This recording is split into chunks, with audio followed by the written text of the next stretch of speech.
अस्सलामुअलैकुम, welcome back to the horrific zone. तो आज की इस वीडियो में मैं आपका वार्म वेलकम करता हूं। मैं हूं मोहम्मद अबू बकर सिद्दीक। तो आज की वीडियो हमारी उस शख्स के मुतालिक है जो कि इंडिया में रहता था और एंटीक आइटम्स की सेल परचेज का काम करता था। उसके साथ एक अजीब सा वाकया पेश आया था, तो इस वीडियो में मैं वही आपके साथ डिस्कस करूंगा। तो कहानी को शुरू करने से पहले ही आप इस वीडियो को एक प्यारा सा लाइक जरूर दे दीजिएगा। तो चलिए वीडियो को शुरू करते हैं।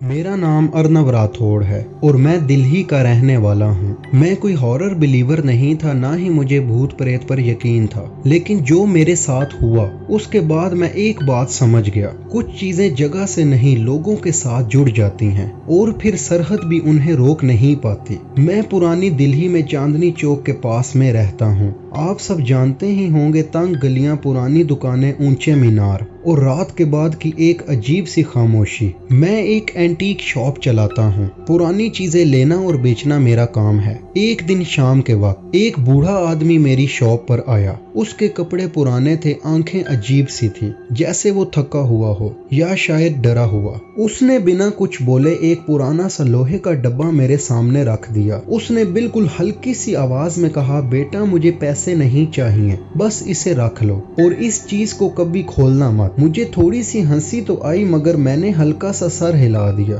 क्योंकि ऐसी बातें मैं रोज सुनता था। मैंने डब्बा ले लिया। रात को जब मैं शॉप बंद कर रहा था, मेरी नजर उस डब्बे पर पड़ी। मुझे थोड़ी क्यूरियोसिटी होने लगी और यही इंसान की सबसे बड़ी कमजोरी होती है। मैंने सोचा डब्बे को खोल के देखते हैं। जैसे ही मैंने डब्बा खोला, अंदर एक पुरानी सी छोटी मूर्ति पड़ी हुई थी। ये मूर्ति किसी बच्चे की थी, लेकिन उसका चेहरा अजीब सा था, आधा मुस्कुराता हुआ और आधा बिल्कुल मुरझाया हुआ। मुझे अजीब सा लगा, लेकिन मैंने उसे शेल्फ पर रख दिया। उस रात मैं घर आया, सब कुछ अच्छा चल रहा था, लेकिन रात के करीबन 3 बजे मेरी आंख खुली। कमरे में बिल्कुल सन्नाटा था। फिर मुझे आवाज आई और मुझे एंजाइटी होना शुरू हो गई, लेकिन जैसे तैसे करके मैंने इग्नोर किया और सोचा सपना होगा। लेकिन मुझे फिर दोबारा से वही आवाज आई। इस बार बिल्कुल ऐसे लग रहा था जैसे किसी ने मेरे कान के पास से मुझे आवाज दी हो। मैं अचानक डर गया। अगली सुबह जब मैं शॉप पे गया तो मेरे साथ एक अजीब सी चीज हुई।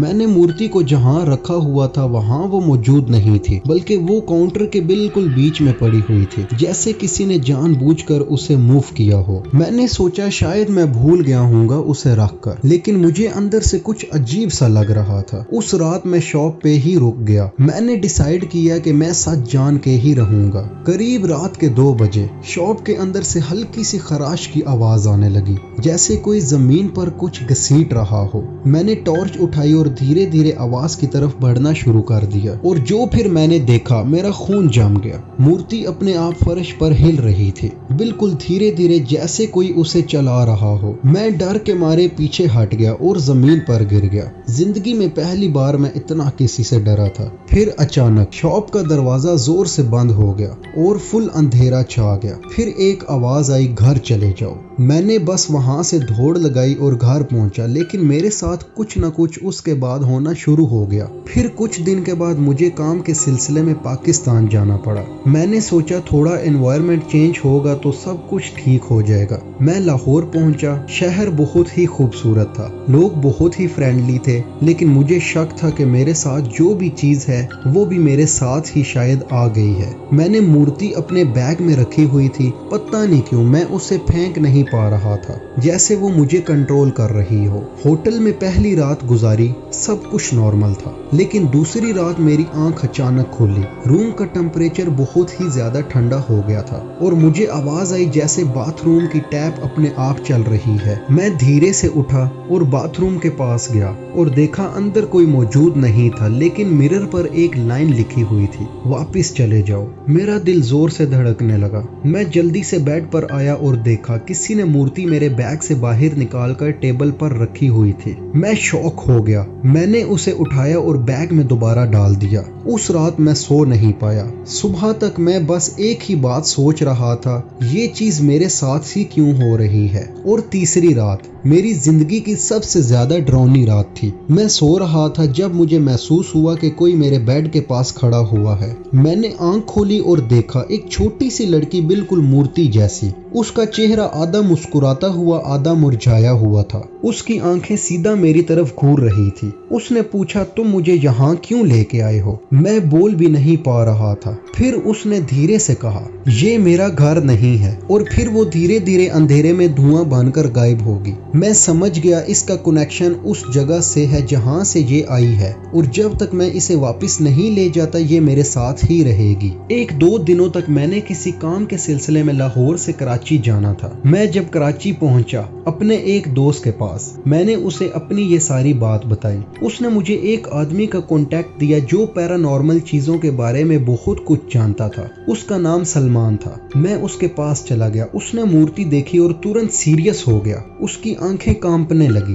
उसने अचानक कहा, इसे हाथ मत लगाना। मैं डर गया। मैंने कहा कि आखिर मैटर क्या है? उसने जवाब दी, ये एक बंद रूह का जरिया है, एक बच्ची की रूह जो अपने घर से बंधी हुई थी। तुमने उसे डिस्टर्ब कर दिया है। मैंने पूछा, फिर इसका सोल्यूशन क्या है? उसने सीधा जवाब दिया, वापस जाओ, जहाँ से उठाया है इसे वहीं रख दो। उस रात कराची के होटल में देखते ही देखते सब कुछ कंट्रोल से बाहर हो गया। रूम की लाइट्स ब्लिंक होने लगी। मूर्ति अपने आप फर्श पर गिर गई और फिर एक जोर की चीख और फिर हल्की सी सरगोशी में आवाजें आने लगी, मुझे घर ले चलो। मैं डर के मारे हिल गया। फिर मुझे वही लंबी सी फिगर दिखी जो मैंने दिल ही में देखी थी। इस बार वो मेरे रूम के अंदर मौजूद थी। मैं समझ गया कि अब वापस जाना ही होगा। मैंने उसी टाइम वापस दिल्ली का टिकट बुक करवाया। मैं वापस दिल्ली आ गया। मैं अपनी शॉप पर गया। वहां पर सब कुछ मामूल के मुताबिक ठीक चल रहा था। मैंने अचानक से मूर्ति उठाई और उसे वापस उसी डब्बे में रख दिया जहां से मैंने उसको निकाला था।